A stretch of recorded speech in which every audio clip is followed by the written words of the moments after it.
Mga boss, ang K-12 po ang bagong education system ng ating bansa. At ang isa po sa kanilang mga learning areas ay ang science. Alamin po natin yan with Lulu Lapis at JC Tejano sa K-12 Kaalaman.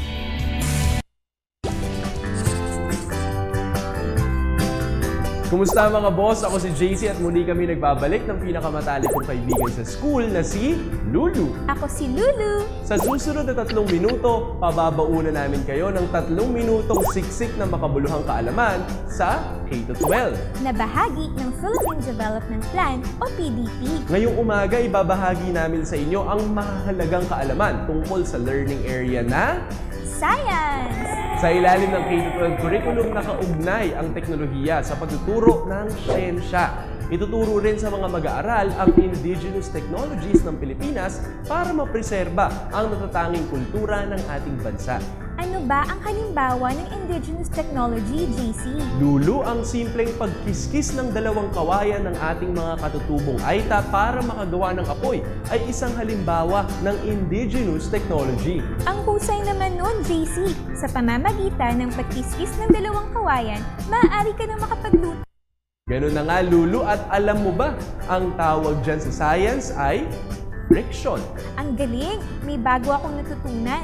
Pero JC, matututunan ko na ba agad ang mga terminong tulad ng friction sa kinder? Nako Lulu, hindi pa muna.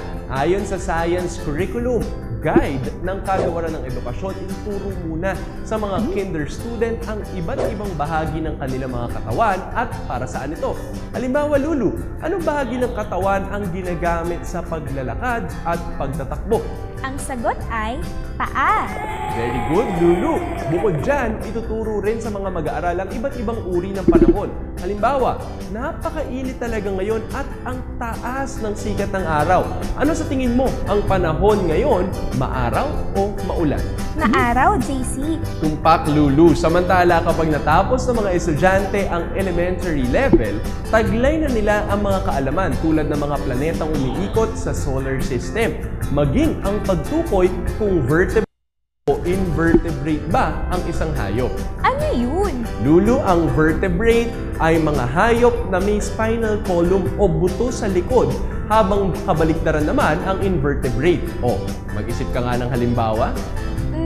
Ang hayop tulad ng aso ay vertebrate, habang ang insekto gaya ng gagamba ay invertebrate. Mahusay, Lulu! Alam mo naman pala kapag natapos naman ng mga estudyante ang grade 10 o junior high school level, taglay na nila ang kaalamang may kinalaman sa genetic information.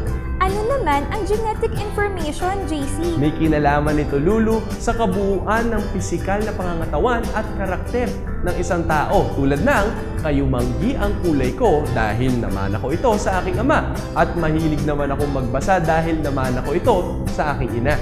Wow! Nakakatuwa talagang pag-aralan ang science. Tama ka dyan, Lulu. At kapag nakapagtapos ng grade 12 o senior high school ang mga estudyante, malawak na ilang kaalaman sa Earth and Life Science, gayon din sa Physical Science. Sa susunod natin pagkikita mga boss, pag-uusapan naman natin ang subject na, burrito ko to, Mathematics. Samantala, para balikan ang aming past episodes, bisitahin lang ang aming YouTube channel. Ako si Lulu. At ako naman si JC Tejano para sa K-12 Kaalaman. Paalam!